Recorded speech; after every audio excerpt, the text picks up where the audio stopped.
Yes, tukwaniriza natera ku mukoto gwaffe omuganzi ogumanyikiddwa nga Uganda mu Kamoli amanya ne Dovos Pampita Ntambi Kimso Rich by Maxud Junior kuba nti otambula naffe ebbanga lyonna we bali kuba nti subscribing we bali kuba nti like nga toli waddemu kuba nti oleka comment yo mu comment section wansi awo ne tuba ntufuna ebirowoozo byompola mpola. Lunaku lwaleero tukuleetedde musajja mukulu amanyikiddwa nga Michael Bukembe aka Butcherman the ghetto president apparently nga agamba nga mamisinga mukulu amanyikiddwa nga Bobi Wine. Butcherman olunaku lwaleero tumusisinkanyeko mu kibuga kyoli ekyemakindye side zerwafeeyo opposite n'ennyumba ya Palaso ne twogerako naye ne tumubuuza obulamu ng'ejje butambulira. Butcherman yagambye nti obulamu si bubi, however much waliwo ebitagenda bulungi naye ng'era tukimanyi nti mu Uganda byonna waliwo oba ensi yonna omuntu abeeramu ne difficulties ate n'abeeramuko ne happy life. So n'olwekyo obulamu ye abutwala nga we buli. Nate era we tumubuuziza ku his opinion about Bobi Wine kugata n'ebyokwesimbawo n'ebintu ebirala. Butcherman avudde n'agamba nti nze missinga at the ghetto gladiator mukwano gwange Bobi Wine because twalinga ffenna mu Uganda Republic nga bwe tutyo tufuwetenjaye ffenna n'okuba nti tutta ebiseera ffenna naye ng'ate tetulina kyakikolera because omwaka gwe gwatuka gwa 2011 na realizinga nti Bobi Wine ate tukyasobola kubeera ffenna because nagenda okulaba nti ye ebintu byakola bye bingi amajjaabo agafuna gonna agalya ne mukyala we n'abaana be so nga ffe abaali abakola ennyo yali tatufaako. So n'olwekyo nensalawo ne mba nti muta era nga tetwogeranga okuva lina mutta naye ng'ate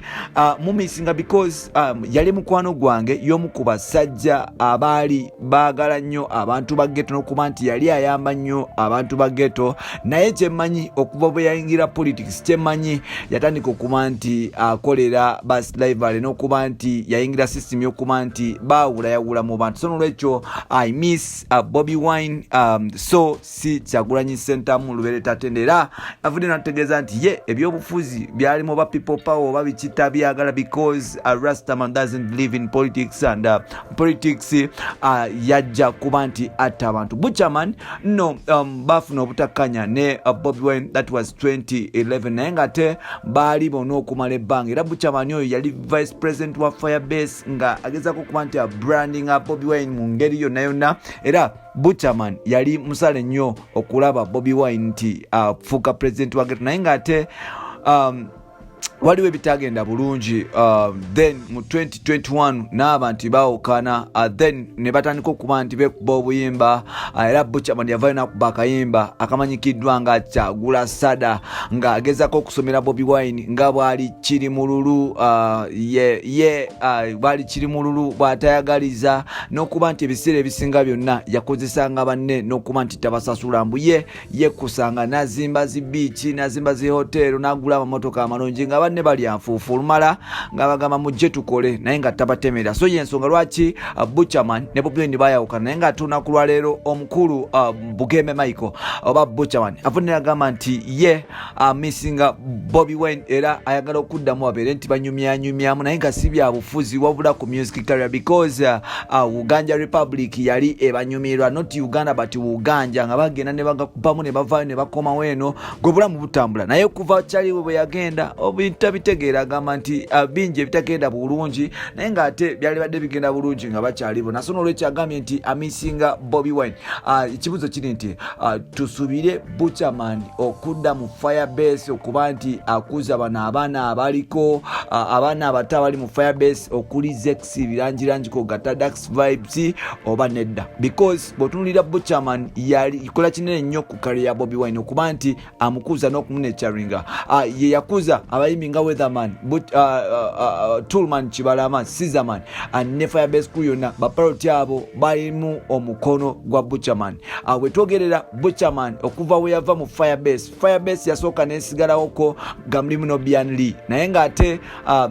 mulimu Nobian n'abayimbi abalala kugata Zex biranyiranyi naye ate Butcherman okuva kwe mu Firebase kwagikubamu ebituli eby'amaanyi era nga kyaleetera ne career ya Bobi Wine okuba nti enafuwamu musically tukirize ne Butcherman yalina impact nene ku Firebase okuva bwe yagenda omukulu career ye neba nti yesereba mpolampola era twamulaba nga endongo emutabukako mu 2016 nga Butcherman amaze emyaka gye emirungi ngena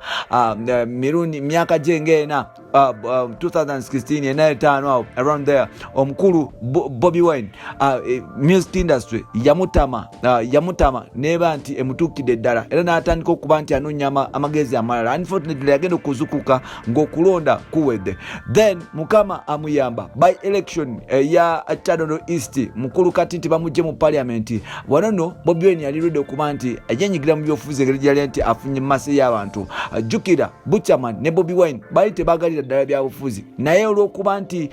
Bobby Wine yali yasoma ng'ate n'endongo emulese yasalawo okuba nti yenyigira mu byobufuzi era ssaawa zino byalimu kati alamuza ntebe ya President Museveni. Olwaleero Butcherman